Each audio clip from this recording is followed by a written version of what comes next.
لما يجي حماده يعمل اللي هو عايزه. انا مش هعمل حاجه، مش هضيع الفلوس على ارض وبنا. انت عارف يا ابراهيم انا ممكن اعمل فيك ايه؟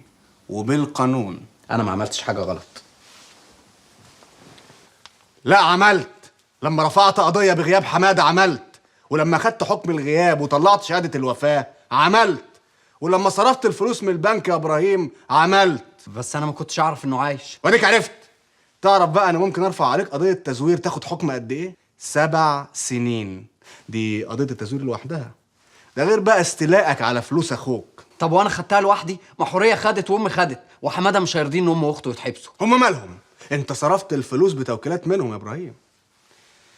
ده غير بقى ان انا هوصي عليك يدلعوك ويشخلعوك قبل ما تخش السجن. ده غير موضوع العربيه اللي شكلك فيه هيبقى زباله قدام امك واختك، وانا بقى رايح اقول لهم دلوقتي. لا استنى. لا يا ابراهيم انا شلت. انا عايز اقول لك على حاجه. قول. اللي انت شايفه صح اعمله. انزل اسبقنا العربيه يلا.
سامحني يا رب، انت اللي عالم بيا.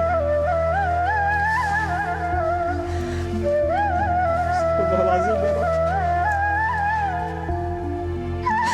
انا عارف انك ما بتكلمش نفسي اكتر من وسعها، والموضوع ده فوق طاقتي. سامحني.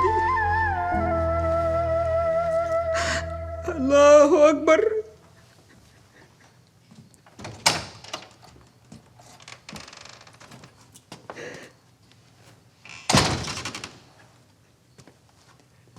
يا سلام. طب صلي يا سلام يا حبيبي. اهو ده العقل ولا بلاش. ده انا كنت خايف عليك.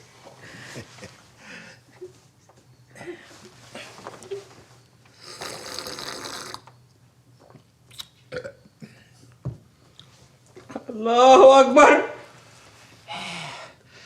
ربنا يهديك يا ابني ويكملك بعقلك. يا سلام. الله اكبر. تعرف الصلاة دي هي اللي هتخرجك من اللي انت فيه.